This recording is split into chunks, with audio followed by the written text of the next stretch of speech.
Hey guys, so today I'm going to be showing you how I made my Always the Villain tumbler. Pretty much almost all of the products I used came in the PDB art box, and I actually got 2 art boxes, so some of these include variations between the 2 boxes. So let's get started here.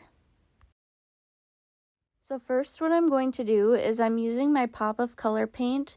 The purple is Holly Berry. I'm using this to give myself just somewhat of a base coat. I'm not a big fan of having just a stainless steel base, so I just try and make sure to do a really good paint job. I'm kind of blending this. I'm also using royal blue from the Pop of Color website, and I'm just going on and painting some kind of a spiral. Next, I'm going in with the adhesive apothecary glue and the mermaid tail brush that was in the PDB art box.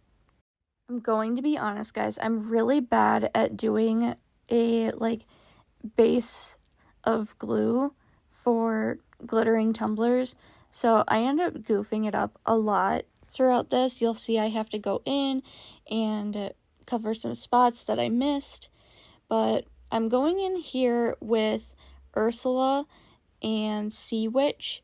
These were glitters that were included in the art box. Sea Witch was in one box, while Ursula was in another one. One thing that I really loved about the Ursula glitter was it had like this pattern printed glitter in it, and after it gets coated with epoxy, it just shines so beautifully. It's honestly so amazing. I'm also a really big fan of this mermaid tail brush. It honestly put the glue on so smoothly.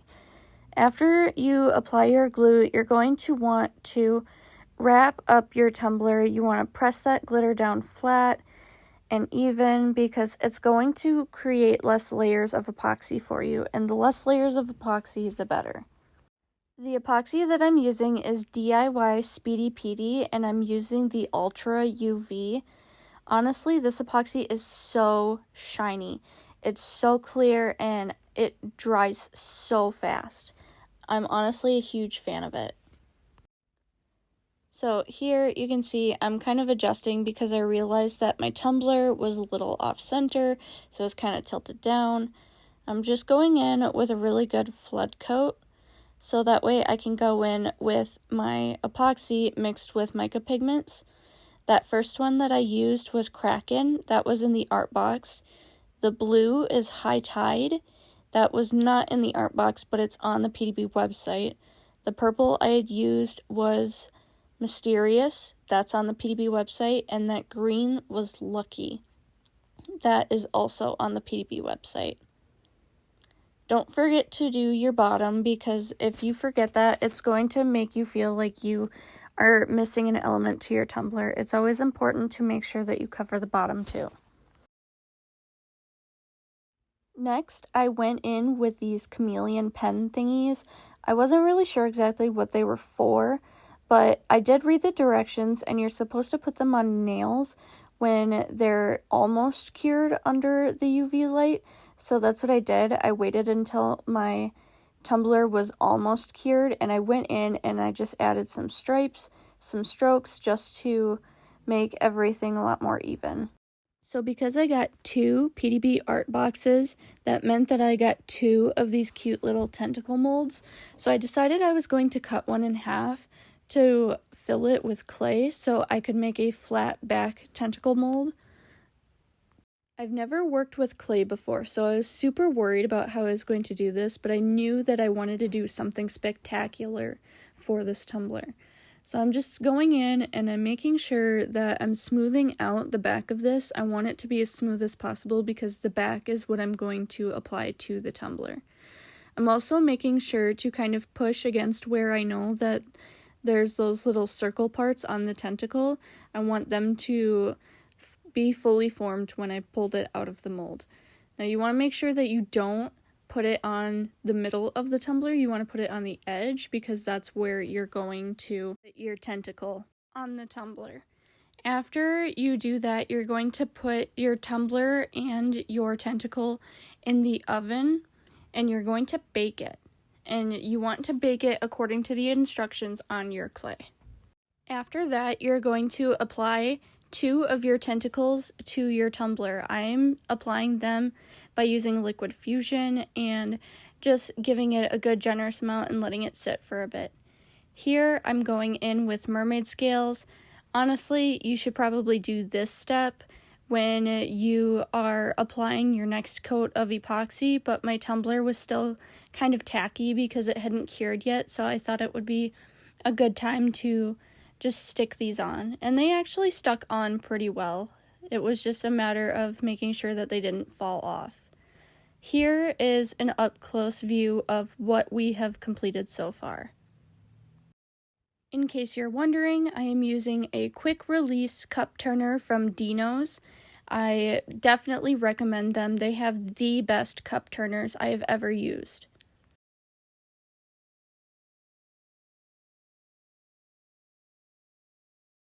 Next, I'm going in with the Kraken Chameleon Pigment Powder. I wanted to add this to the tentacle so I could give it some shine and dimension. Other than it just being a plain black tentacle, I thought it would be a little bit more colorful, blend into the tumbler. For my brush, I'm just using an eyeshadow brush from Dollar Tree. It's really soft, so it helps spread the pigment powder around evenly and smoothly. For my decal, I'm just using some vinyl that I had on hand. I decided to do the phrase "always the villain," and I did it in the Hey Marilyn font on Cricut, and I did a 0.05 black offset. Here, I'm just applying that decal to my tumbler. I wanted to put it in between the tentacles so it could be like the tentacles were framing the message, but you can stick it wherever you want. After that, I'm going in with a nice coat of epoxy. I want to do a little bit of a thicker layer because I want that over the vinyl, but I also don't want it to be too thick because I don't want to completely coat these tentacles and just make all the epoxy bunch up around it. So you want to give it just kind of a medium coat.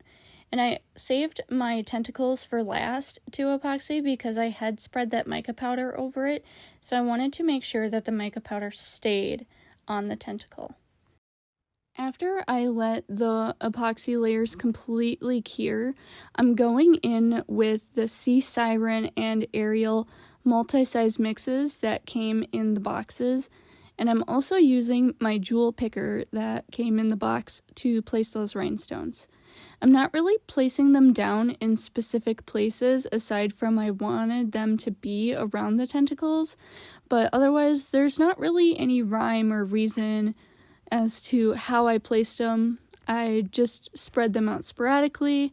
I made sure to try and create kind of an ombre effect by using some of the smaller ones towards the outside of my waves that I was doing, but other than that, I just placed them down wherever I thought would be a good fit.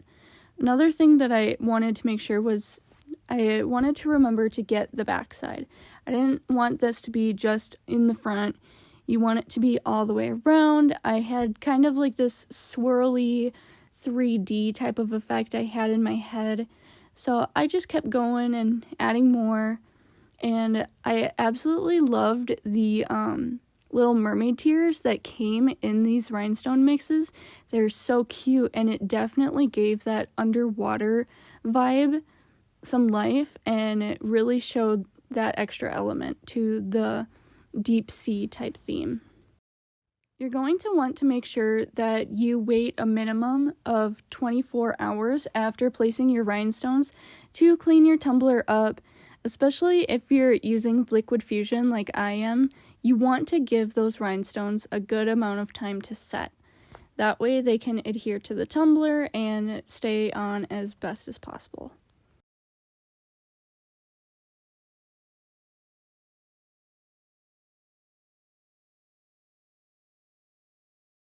Here is the finished tumbler out in the beautiful sunlight.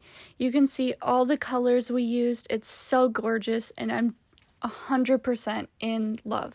Thank you guys for making this tumbler with me. I'm glad I could finally step outside my comfort zone and finally do a 3D tumbler. Don't forget to like this video and subscribe to my channel so you can see all the new videos as soon as I post them. Thank you guys and have a great day.